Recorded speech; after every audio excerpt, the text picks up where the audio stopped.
இந்த உலகத்தோடு ஒரு உறவு பாலமாய் தமிழ் சினிமாவை இந்த கலைத்துறை இணைக்கக்கூடிய அத்தனை சினிமா துறையினுடைய இந்த சினிமா பத்திரிகையாளர்களுக்கும் பத்திரிகை தொடர்பாளர்களுக்கும் நான் தலைவணங்குகிறேன். நெஞ்சம் நிறைந்த வாழ்த்துக்கள், வணக்கங்கள். நீங்களாம் நல்லா இருக்கணும். நேரம் குறைவாக இருக்குது, டக்கு டக்கு நான் பேசிடுறேன். இந்த நம்மளுடைய பிரசாத் வென்யூவில் இங்கே இருக்கிற எல்லா பிஆர்ஓக்கிட்டையும் எஃப்எம்ல வேலை பார்த்தப்ப, டிவியில் வேலை பார்த்தப்ப, சோஷியல் மீடியாவில் வேலை பார்த்தப்ப, தனியாக யூடியூப் சேனல் வச்சுருந்தப்போ எல்லா பிஆர்ஓக்கிட்டையும் திட்டு வாங்கின ஒருத்தனா அது நான் தான்.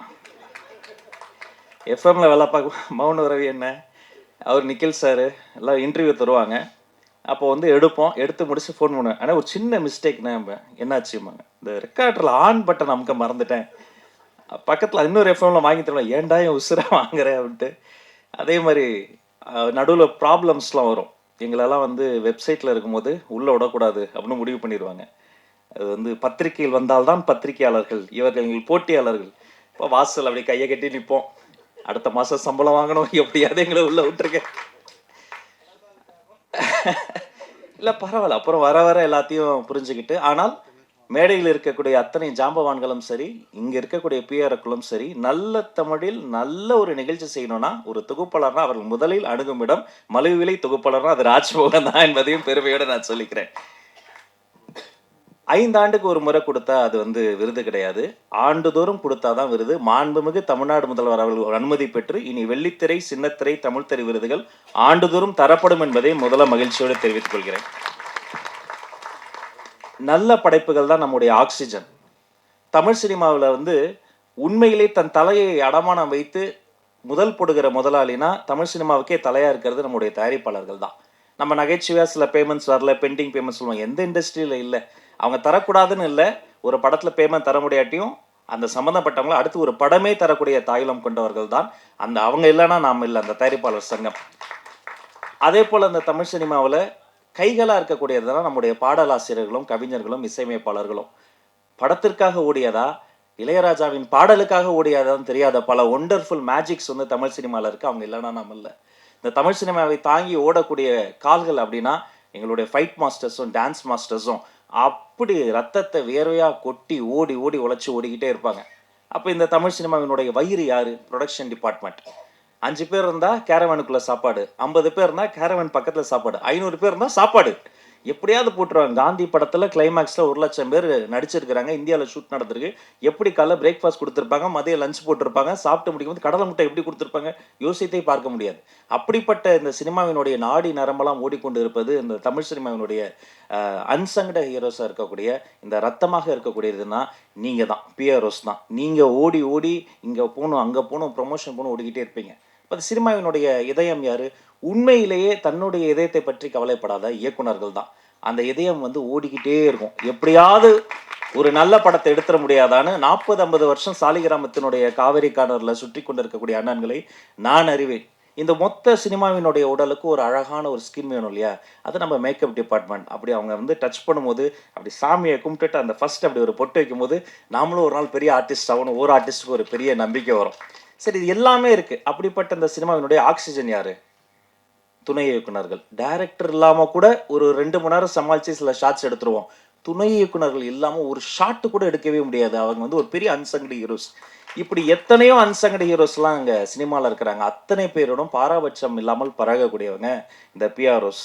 அத்தனை பேருடைய பாதி பேருக்கு என்ன தெரியும், அவங்க பேர் தெரியும். நான் எப்படி கல்யாணம் பண்ணோம், குழந்தை, எல்லாருமே ஒரு ஃபேமிலி ரீயூனியன் மாதிரி தான் இருக்குது. அண்ணன் நகைச்சுவையாக சொன்னாங்க, செல்வமணி அண்ணன். அது என்ன பேமெண்ட் பெண்டிங் நான் சொல்லிடுறேன். அது ஒன்றும் இல்லை, தமிழ் சினிமாவில் எல்லா சங்கங்களும் சேர்ந்து ஒரு நல்ல விழா எடுத்தோம். முத்தமிழறிஞர் டாக்டர் கலைஞர் ஐயா, அந்த பராசக்தி படத்தில் அன்னைக்கு ஒலித்த அந்த ஒரு குரல், அம்பாள் இன்றைக்கடா பேசியிருக்கிறாள் இன்னும் ஒலித்த குரல், அவருக்காக ஒரு 100ஆண்டு விழா எடுக்கணும்னு பிளான் பண்ணி எல்லா சங்கங்களும் ஒன்று கூட்டிட்டாங்க. அப்போ வரிசையாக ஃபோன் வருது. லிங்குசாமி சார் ஃபோன் பண்ணுறாரு, பாண்டியராஜ் சார் ஃபோன் பண்ணுறாரு. எனக்கு என்ன பதட்டனா, சரி இது கலை சேவை தான், பேமெண்ட் வருமா வராதா, நாம் வாடகை வர கட்டு. அப்போ நான் என்ன யோசிச்சேன், சரி சார் இது வரேன் சார், அதர் சார் அப்படின்னு சமாளிச்சுக்கிட்டே இருந்தேன். திடீர்னு ஒரு பிஆர்ஓ ஃபோன் பண்ணார். அண்ணே ஒரு நிமிஷம் உங்ககிட்ட செல்வமணி சார் பேசுகிறோன்ட்டார். எடுத்தோடனே ஹலோ அப்படின்னாரு. கிளம்பிட்டானே, இந்த க்ரீன் பார்க் நோக்கி வந்துக்கிட்டு இருக்கேன், பக்கத்தில் வந்துட்டேனே. வந்து அந்த 1 மாத காலம் உழைத்து யாருமே எனக்கு தெரிஞ்சு வீட்டுக்கு போகல. அவர் பாண்டியராஜ் சார், எல்லாருமே தயாரிப்பாளர்கள் அதில் ஒர்க் பண்ணுவாங்க. தயங்க முன்னாடி அன்சங்கடி அத்தனை பேர் ஸ்கிரிப்ட் எழுதி தள்ளி எல்லாரையும் அங்கே மேடையில் ட்ரெயினே கொண்டு வந்துட்டோம். சூப்பர் ஸ்டார் ரஜினி சார் வந்திருந்தாங்க, இப்போ ஒரு கமல் சார், மொத்த சினிமாவையும் கொண்டு வந்து கொட்டி இப்படிப்பட்ட ஒரு மனித உழைப்பு இருக்குல்ல, எனக்கு தெரிஞ்சு இப்படி உழைக்கக்கூடிய அந்த ஒரு ஒரு நேர்மையான உழைப்பு இருக்கக்கூடிய ஒரு கலைத்துறை என்று சொன்னால் அது இந்த திரையுலகம் தாங்க. இது இல்லைன்னா இவ்வளோ பெரிய உழைப்புக்கு ஒரு நடமாடும் உழைப்பாளர்கள் சிலை தான். அப்படி இருக்கும்போது நீங்க உரிமையா கேட்கலாம். சேரன் அண்ணாலாம் ஒரு சாதாரண டைரக்டரா நீங்க தவமாய் தவம் இருந்த அந்த படத்துல வர ஒரு காட்சிக்கு அத்தனை தேசிய விருதுகள் நம்ம கொட்டி கொடுக்கணும். அப்படி தரமான ஒரு ஒரு காத்திரமான படைப்புகள். அந்த நீங்க சொன்னீங்களா நாங்க கடன் பட்டிருக்கோம். நாங்க தான் கடன் பட்டிருக்கோம். இது நன்றி கடன். திருப்பி தந்துகிட்டு இருக்கிறோம் நாங்க. இவங்க எல்லாருக்கும் செய்ய வேண்டியது எங்களுடைய நன்றி கடன். எனவே எல்லாமே அது என்னவோ மாண்புமிகு முதல்வர் அவர்களிடம் அனுமதி பெற்று ஆலோசனை செய்து எல்லாம் ஃபர்ஸ்ட் மீட்டிங்லேயே வந்து எல்லாம் முடிஞ்சு போகும். திரும்ப கூப்பிட்டார் ராஜ் அப்படின்னாரு. அப்படியே ஓடி போய் சொல்லுங்க சார் அப்படிங்கும்போது அந்த முதல்ல அவர் சொன்ன விஷயமே அந்த இந்த மானியமுக்காக காத்திருக்கலப்பா சின்ன சின்ன படங்கள்லாம் அது ஏன் பெண்டிங்கில் இருக்கு. முதல்ல நல்ல படைப்புகள் அந்த குட்டி குட்டி படங்கள்றாங்க பாருங்க, எதெல்லாம் பெண்டிங் இருக்கோ அரசு சார்பில் அத்தனை படங்களும் மானியத்தை கொடுத்துருங்க. அவங்க அது டிசர்வ் இட் என்று சொன்ன ஒரு மாண்புமிகு முதல்வருக்கு இந்த நேரத்தில் நாங்கள் நன்றியும் இதன் மூலமாக நான் தெரிவித்துக் கொள்கிறேன். அது மாதிரி அது ஒரு ஒரு இன்னொரு விஷயமும் ஒரு காலத்தில் வந்து தமிழ்நாடு தான் சினிமாவுடைய கேபிட்டலாக இருந்தது. எல்லா ஷூட்டிங்குமே இங்கே நடக்கும். கொஞ்சம் கொஞ்சமாக இன்னைக்கு வந்து ஹைதராபாத் போயாச்சு, கொஞ்சம் கொஞ்சமாக எல்லாமே அதர் ஸ்டேட் போயாச்சு. அதுக்கு வேரியஸ் ரீசன்ஸ். அதெல்லாம் பகுப்பாய்வு செய்வது தான் எங்கள் வேலை. ஷூட்டிங் ஸ்பாட்டில் வந்து யாராவது மேனேஜரோ பிஆரோ வந்து ஒரு பர்மிஷனுக்கோ ஒரு 10 பேரை பார்க்கணும், 4 பெட்ரோல் வண்டி காசு தரணும். நோ, யார் ரூபா கேட்டாலும் நீங்கள் கொடுக்காதீங்க, தரவே தராதீங்க. உங்கள் கூட சிஎம் இருக்கிறாரு. நீங்கள் என்ன ப்ரொடக்ஷனுக்கு என்னவோ அதை பார்த்துக்கங்க, ஆர்டிஸ்ட்டுக்கு என்னவோ அதை பார்த்துக்கங்க. அதுதானே செய்ய போகிறோம். இது வேலை. உலகத்தில் வேலையை செய்யறதுக்கெல்லாம் யாரும் பாராட்ட மாட்டாங்க. அதனால நாம் அப்படி சிஸ்டம் மாறி போச்சு. நாம் வேலையை செய்து கொண்டிருக்கிறோம், அதை சிறப்பாக செய்து கொண்டிருக்கிறோம், அது உண்மையாக செய்து கொண்டிருக்கிறோம். எந்த ஒளிவு முறைவு இல்லாமல் டிரான்ஸ்பரண்டான ஒரு கவர்னன்ஸ் தருவதற்கான ஒரு முயற்சி தான். ஏன்னா இந்த சினிமா துறையில தான் கருவாகி உருவாகி இன்னைக்கு ஒரு ஒரு ஒரு மாமனிதர் எங்களுக்கு முதலமைச்சராக கிடைச்சிருக்கிறாரு. இதே மாதிரி இங்க பின்னாடி உட்காந்துக்கிட்டு முன்னாடி தெரியாம வந்து எழுந்து நின்ட்டா கேமராமேன் அண்ணன் கத்துவாரு. முன்னாடி வரலன்னா ஸ்பீக்கர் கிட்ட மைக்கு போடலன்னா எங்க ஆபீஸ்ல என்னுடைய மேனேஜர் கத்துவாரு. அதையும் மீறி எழுந்துட்டா அவரு வந்து இந்த போட்டோகிராஃபர்லாம் திட்டுவாங்கன்னா பரவாயில்ல, மைக்கு பிடிச்சதுக்காக நிக்கில் பண்ணாது ராஜு உட்காரியா இல்லையா அப்படிம்பாரு. எங்க போனாலும் அவ்வளோ போராட்டம். அதுக்கு நடுவில் ஒவ்வொரு இதுவா பின்னாடி இருந்து முன்னாடி வந்து இடம் பிடிச்சி எல்லாம் வந்துட்ட பிறகு திடீர்னு ஒரு ஜூனியர் ஆர்டிஸ்ட் யாரோ ஒருத்தவங்க வந்துருவாங்க. இஃப் யூ அப்போ கொஞ்சம் அப்படின்ட்டா நம்மளை எழுப்பி விட்டுருவாங்க. அப்படியே பின்னாடி போய் உட்காந்தா ஃபுட்பால் மாதிரி தான் அதவங்களாம் நிற்கிறாங்க பாருங்க. பாதி நிகழ்ச்சி ஃபுட்பால் மாதிரி நின்றுக்கிட்டு தொத்திக்கிட்டு என்னன்னா என்னைக்காவது ஒரு நாள் நம்ம ஜெயிச்சிரும், எதுலையாவது ஜெயிச்சிரும், பெடந்தாங்கல் பறவை மாதிரி எல்லாத்துலேயும் ஓடி ஓடி பறந்து பறந்து இன்னைக்கு அப்படியெல்லாம் போயிட்டு இந்த இடத்துல வந்து நிற்கும் போது சரியெல்லாம் தான் இருக்கு. நாம தானா அமைச்சர் ஆயிட்டோமான்னு பல வாட்டி சரியெல்லாம் இருந்திருக்கு. பட் அதெல்லாம் யோசித்து பார்க்க எங்களுக்கு நேரம் இல்லை. இது ஒரு நல்ல ஸ்டார்ட், இது ஒரு பொன்னான வாய்ப்பு. இந்த மேடையில் எங்கள் அண்ணன்கள் என்னெல்லாம் கேட்டாங்களோ அதை செய்வதற்கு ஒரு பொன்னான வாய்ப்பு. அந்த எண்ணம் தான் முத்துக்காளி அண்ணனுடைய ஒய்ஃபுக்கு ஒரு பிரச்சனைட்டோன்னா அவர் கூப்பிடவே இல்லை. நான் ஓடி போய் முதல்ல அங்கே கூப்பிட்டு போங்க பாட்டு கேஎம்சியில் போயிட்டு அந்த ஹாஸ்பிட்டலில் டாக்டரை பிடிச்சி அவங்க வேற யாரும் கிடையாது எங்களுடைய ஃபேமிலி. அவர் நடிகராக பார்க்காதீங்க, ஒரு மிகப்பெரிய ஒரு ஒரு கல்வியாளர்னு சொல்லி நின்னதாக இருக்கட்டும். அவர் பாவா லட்சுமணன் அண்ணன் கூடலாம் நான் ஒரு படம் கூட ஒர்க் பண்ணதே இல்லை. எம்எல்ஏ ஹாஸ்டில் கொடுத்துட்டேன். நீ என்ன ரோட்டில் நிற்கிறேன், நீ வான உள்ள வேணா, கேப்டன் தானா, கேப்டன் சார்பாக தானே நாங்களாம் இருக்கிறோம், அவர் படங்கள்லாம் பார்த்து ஏகலைவனா வளர்ந்தவங்க தானே, நீ நில்லுன்னு சொல்லிட்டோம்.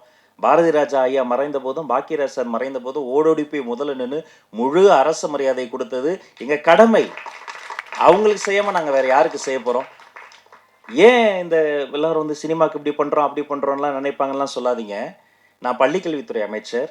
அரசு பள்ளியில படிக்கிற ஆர்டிசம் குழந்தைங்க இருக்காங்க பாருங்க, அவங்கள வந்து என் ரூமுக்கு எந்த குழந்தை வந்தாலும் டக்குன்னு ஒரு குட்டிச்சாரை போட்டு பக்கத்தில் உட்கார வச்சிருவோம். சாக்லேட்ஸ் வந்துடும், ரொம்ப நேரம் பேசுவோம். அந்த அப்பா அம்மா முதல்ல கொஞ்சம் டார்ச்சர் பண்ணுவாங்க. ஏய் அமைச்சருக்கு வணக்கம் சொல்லு, அதை சொல்லு, இதை நான் சொல்லுவேன், நீ கொஞ்சம் நேரம் சும்மா இருக்க சொல்லு, நீ அப்படி உட்காரு, நீ ஒன்றும் ஜாலியாக பேசிகிட்டு இருப்போம். ஆர்டிசம் குழந்தைகள் வந்தால் அந்த இடம் ரொம்ப சிரமமாக இருக்கும். இப்போ நம்ம இப்படி டெக்கோரமாக பேசுகிறோம்ல, அவங்களுக்கு அது புரியாது. நம்ம கண் பார்த்து பேசுவோம், அவங்க ஃபேன் பார்த்து பேசுவாங்க, திடீர்னு கத்துவாங்க, மற்ற சின்ன சத்தம் கேட்டால் பேனிக் ஆவாங்க. அந்த பேரண்ட்ஸ் வந்து இன்னும் டஃப்பான ஒரு ஒரு லைஃப்பை வந்து மேற்கொள்வாங்க, அழுவாங்க லிட்ரலாக. ஏன் இப்படி வந்தது, என்ன பண்ணுறதுன்னு தெரியாமல். அப்போ ஒரு நாள் குழந்தைகள் பிஹேவ் பண்ணுறதை வச்சு அத்தனை பேர் கட்டி பிடிச்சி கைப்பிடிச்சு நன்றி சொல்லும் போது நான் நினைத்து பார்க்கிறேன், கிட்டத்தட்ட அது மாதிரியான அந்த குழந்தைக்கு எனக்கு என்ன வித்தியாசம், என்ன பண்ணுறேன்னு எனக்கே தெரியாமல் ஏதோ பண்ணேன், கிடைச்ச எல்லா வேலையும் பண்ணேன். ஆனால் இன்னைக்கு வந்து நிற்கிற இதெல்லாம் பண்ணுறேன்னு சொன்னால் அது இந்த திரைக்கலை தந்த ஒரு ஒரு ஒரு வலிமை, அந்த இதயத்தை தொடக்கூடிய ஒரு ஒரு உணர்வு, நல்ல படைப்புகளை பார்த்து படித்து கேட்டு வளர்ந்தது.